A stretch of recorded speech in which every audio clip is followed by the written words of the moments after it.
Isang taon. Isang buong taon na walang basketball. Isang buong taon na ang tanging kasama ni Kai Sotto ay ang 4 na sulok ng rehabilitation room, ang paulit-ulit na physical therapy, ang sakit ng tuhod na parang hindi natitigil. At sa lahat ng pwedeng mangyari sa kanyang comeback season, sa lahat ng kalaban na pwede niyang harapin, ang universe mismo ang pumili ng script na hindi kayang isulat ng kahit sinong screenwriter sa Hollywood. Dahil noong May 3, 2026,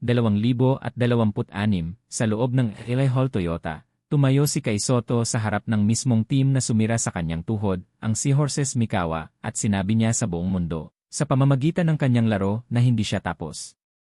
Hindi pa siya tapos. Bago natin pag-usapan ang nangyari sa loob ng court noong araw na yon, kailangan nating bumalik sa simula. Kailangan nating maintindihan kung sino talaga si Kai Sotto, at bakit ang bawat laro niya ay hindi lang laro, ito ay isang kabanata ng pinakamalaking basketball story na sinulat ng Pilipinas sa modernong panahon. Si Kai Zachary Perlado Sotto ay ipinanganak noong May 11, 2002 sa Las Piñas City. Anak siya ni Ervin Sotto, isang dating lead player na may taas na 6'7". Ang kanyang ina, si Pamela, ay 6'1", kaya alam mo na agad na ang genetics niya ay para sa basketball. Ngunit ang genetics lang ay hindi sapat. Maraming matangkad na tao sa mundo ang hindi naging basketball player. Ang nag-set apart kay Kai ay ang fire sa loob niya, ang ambisyon na nagsimula nang siya ay 4 na taong gulang pa lang, nang unang humawak ng bola at hindi na binitiwan. Pumasok siya sa Ateneo de Manila High School noong 2016 na at doon nagsimula ang lahat. Sa VE season 79, ang 14 na taong gulang na si Kai, na noon ay 6'7" pa lang, ang nanguna sa blocked shots at nanalo ng Rookie of the Year. Sa season 80, pinangunahan niya ang Blue Eaglets sa championship.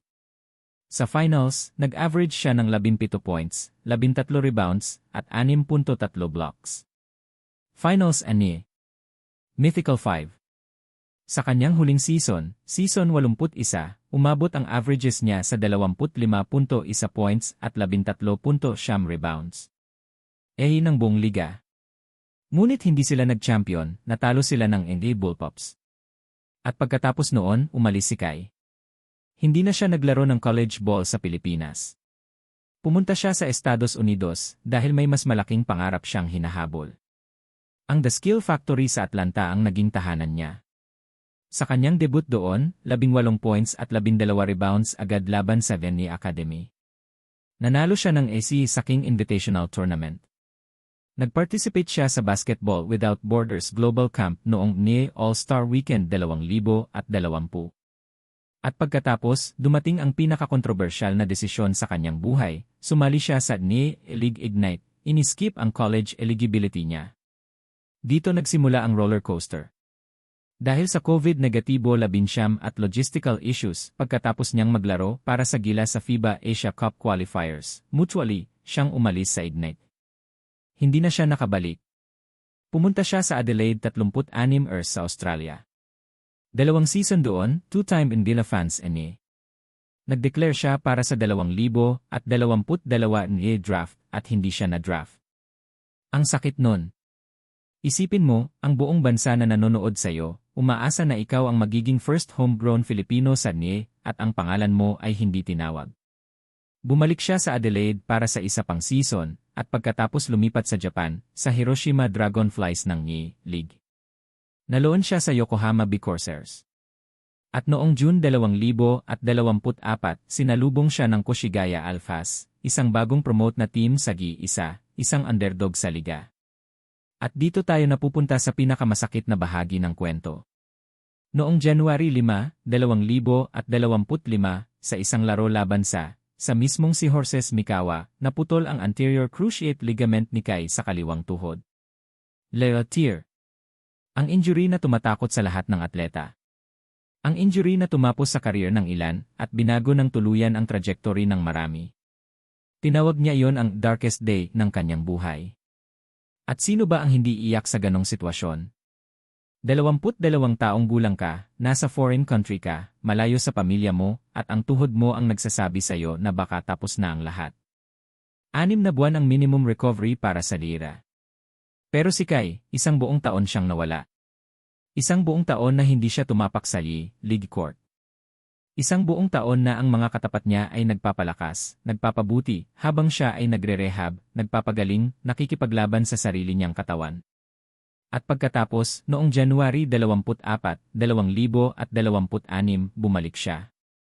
Sa isang 83 tandang bawas 81 na panalo ng Koshigaya laban sa Ibaraki Robots, overtime pa, nandoon si Kai. 10 lang ang minuto niya. At sa loob ng 10 minutong iyon, nag-contribute siya ng 1 rebound, 2 assists, at 3 blocks. Hindi malaki ang numbers. Pero ang presensya niya sa court, ang paa niya na nasa hardwood ulit, iyon ang pinakamalaking panalo ng gabi. Pero hindi smooth ang comeback. Sa mismong laro na iyon, nadapa siya pagkatapos ng isang block attempt at na-sprain ang kanang ankle niya. Another injury. Parang sinusubukan ng universe kung gaano siya katibay. Pero hindi siya tumigil. Bumalik siya ulit. At sa February 1, laban sa Levanga Hokkaido, na-reach niya ang 1,000 career points sa League, ang ika-6 na Pilipino na naabot ang milestone na iyon, kasunod ni na 30 at Kiefer Ravena, Ray Parks, at iba pa. At hindi lang basta naabot niya iyon, 20 points at 14 na rebounds ang nilaro niya sa araw na iyon, at tinulungan niya ang Koshigaya na manalo ng 81 tandang bawas 80. Sinira ang 13-game home win streak ng Hokkaido. Comeback story, indeed. Mula noon, unti-unting bumalik ang dating Kai. Nag-double-double siya laban sa Sendai. Nag-negatibo 15 points at 14 na rebounds laban sa Sunrockers, Shibuya. Nag-career high ng 11 rebounds sa isang double overtime loss laban sa Yokohama. At sa mga huling linggo ng regular season, sumabog siya, 27 points laban sa Kawasaki Brave Thunders sa isang panalo, 20 points at 12 rebounds sa susunod na laro. 2 sunod na panalo na nagpakita na ang Koshigaya ay hindi basta-basta. At pagkatapos dumating ang may 2026. Game 1 laban sa Seahorses Mikawa. Sa Ailey Hall Toyota. Sa bahay ng kalaban. Kailangan mong maintindihan kung gaano kalakas ang Mikawa sa season na ito. Ang record nila ay 43 tandang bawas 17, pangatlo sa buong liga. Ang Koshigaya. 21 tandang bawas 30 pang-11. Sa papel, walang laban ang Alphas. Ang Mikawa ay may malalim na lineup, may import na si Jake Layman na nagdo-dominate, at si Davante Gardner na isang force sa paint. Ito ay David versus Goliath, at walang slingshot si David. Sa Game 1, naglaro si Kai ng 31 minutes. Nag-double-double siya, 12 points, 11 rebounds, 1 assist, 5 out of negatibo, 9 mula sa field. Maayos ang laro niya. Pero hindi sapat. Si Layman ay sumabog ng 28 points para sa Mikawa, si Gardner ay may 18, at ang final score ay 83 tandang bawas 75 para sa Seahorses. Talo ang Koshigaya. Pero may napansin ang mga nanonood, hindi sumuko ang Alphas. Lumaban sila hanggang dulo. At si Kai, kahit na double-double ang performance, alam mong may inipon pa siya para sa Game 2. At dito na tayo sa pinakamagandang bahagi ng kwento. May 2026. Linggo. Game 2.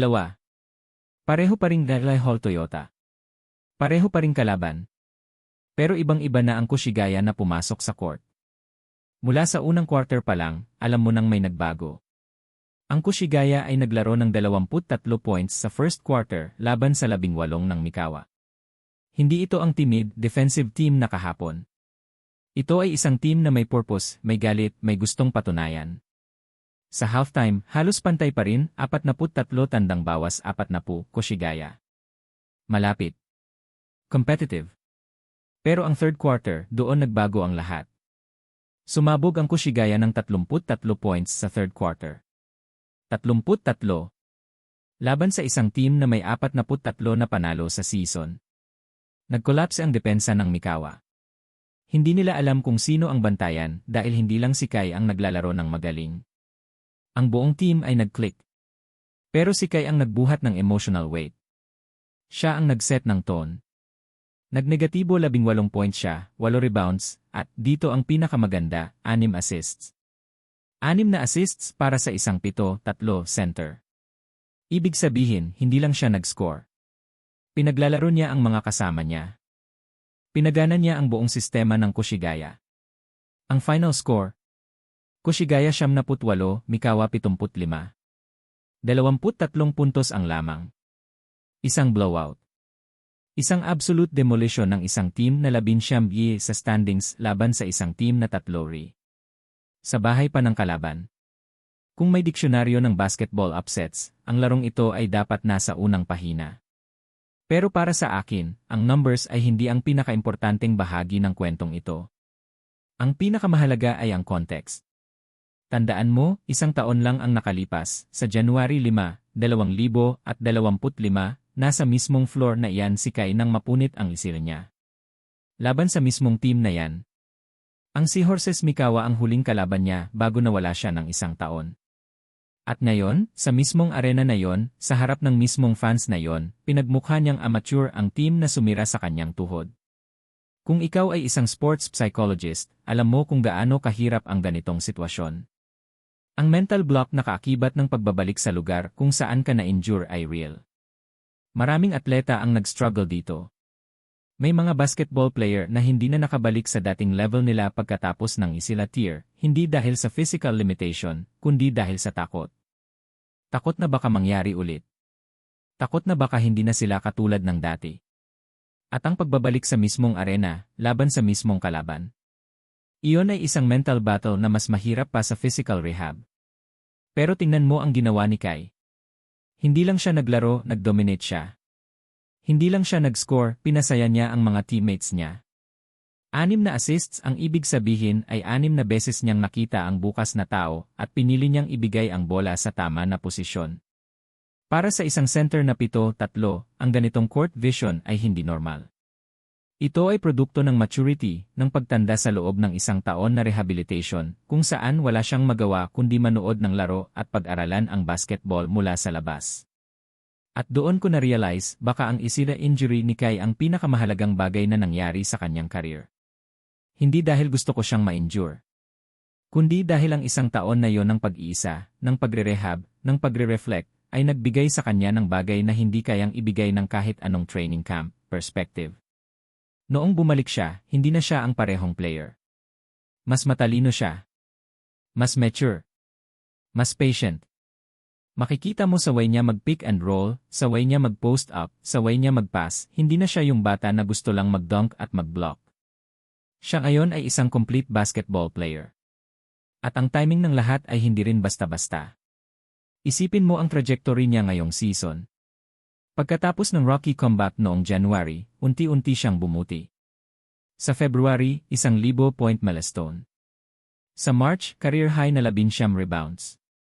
Sa April, sumabog siya, 27 points laban sa Kawasaki, sunod na laro 20 tandang bawas 12 double-double, 2 straight wins. At ngayon sa May, 78 tandang bawas 75 blowout win laban sa third best team sa liga. Ang RC ng kanyang season ay parang isang novel, slow start, rising action, at ngayon, papalapit na sa climax. Para sa mga Pilipinong nanonood sa kanya, ang bawat laro ni Kai ay may kakaibang bigat. Siya ang representasyon ng isang pangarap na mas malaki pa sa kanya. Noong hindi siya na-draft sa NBA noong 2022, marami ang nag-doubt. Marami ang nagsabi na tapos na. Na hindi na siya aabot. Pero tingnan mo siya ngayon, nasa Japan, nagdo-dominate sa isa sa pinakamalakas na liga sa Asia, at patuloy na lumalaki bilang player. Hindi niya sinuko ang pangarap. In-adjust niya ito. At iyon ang totoong lakas ng loob, hindi yung hindi ka natalo, kundi yung tumayo ka ulit pagkatapos matumba. Ang Koshigaya Alphas mismo ay isang reflection ng kwento ni Kai. Bagong promote sa Yi-isa, underdog, walang inaasahan ng tao mula sa kanila.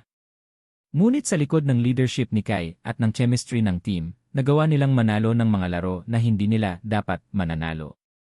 Ang 70 tandang bawas 84 win laban sa Kawasaki, ang 89 tandang bawas 79 win kinabukasan, ito ay mga panalo laban sa established teams. At ang 78 tandang bawas 75 demolition ng Mikawa. Ito ang pinakamalaking statement game nila sa buong season. Pag-usapan natin ang technical na aspeto ng laro ni Kai sa Game 2. Ang 18 points niya ay dumating mula sa efficient shooting, hindi siya nag-force ng shots, hindi siya nag-take ng mga malulupit na tres. Sa buong season, 52.6% ang field goal percentage niya, at bagamat 20% lang ang tres niya sa limitadong attempts, ang strength niya ay nasa paint, sa post-up, sa putback, sa finishing sa rim. Sa Game 2, ginamit niya ang size advantage niya ng husto. Ang 8 rebounds, 5 sa offensive glass, ay nagbigay sa Koshigaya ng second chance opportunities na nagpabago ng momentum ng laro. At ang 6 assists ay nagpakita ng isang bagay na bihira sa mga traditional centers, ang ability na maging facilitator. Ito ang evolution ni Kai Sotto na hindi napupunan ng marami. Noong nasa Adelaide siya ay isang raw, athletic big man na umaasa sa length at athleticism. Sa Hiroshima at Yokohama, nagsimula siyang mag-develop ng post moves at mid-range game. Pero ngayon sa Koshigaya, nakikita na natin ang isang well-rounded center na kayang mag-score, mag-rebound, mag-pass, at mag-defend sa mataas na level. Ang season averages niya, 12.9 points, 9.3 rebounds, 2.9 assists, halos isang block per game, ay elite numbers para sa kahit sinong center sa league. At siya ay 23 taong gulang pa lang. Hindi pa tapos ang growth niya. Ang pinakamalaking tanong ngayon ay, saan pupunta si Kai pagkatapos nito? May FIBA window na paparating. Ang Gilas Pilipinas ay laging nangailangan ng legitimate big man, at si Kai ay ang pinakakwalipikadong kandidato. Kung ang form na pinapakita niya ngayon, ang scoring, ang rebounding, ang passing, ang leadership, ay dala niya sa international stage, ang Pilipinas ay may legitimate weapon na hindi kaya ng karamihan ng Asian teams na i-match. Pero sa ngayon, sa sandaling ito, hayaan nating i-appreciate ang kabuuan ng kwento. Isang batang Pilipino mula sa Las Pinas na nangarap ng malaki. Umalis sa bansa ng bata pa. Naglakbay sa Amerika, sa Australia, sa Japan. Na-draft hindi, na-injure ng todo, at sinabihan ng mundo na baka hindi na siya aabot. At sa kabila ng lahat ng iyon, sa isang linggo ng hapon sa LA Hall Toyota, tumayo siya sa gitna ng court at pinatunayan na ang talent, kapag sinamahan ng tiyaga at puso, ay hindi kayang pigilin ng kahit anong injury, kahit anong setback, kahit anong doubt. Koshigaya 78, Mikawa 75. Hindi lang iyon isang score. Iyon ay isang sagot. Isang sagot sa lahat ng nagsabi na tapos na si Kai Sotto. Isang sagot sa lahat ng nagdaob sa Koshigaya Alphas. At isang sagot sa pinakamatinding tanong na hinaharap ng bawat atleta pagkatapos ng major injury, kaya ko pa ba? Kai, kaya mo pa. At mukhang ngayon ka palang nagsisimula. Kung nagustuhan niyo ang video na ito, huwag kalimutang mag-like, mag-subscribe, at i-share ito sa mga kaibigan ninyong basketball fans. Ipaalam natin sa buong mundo na ang Pilipinas ay may 7-3 na rason para manood ng league. Magkita tayo sa susunod na video.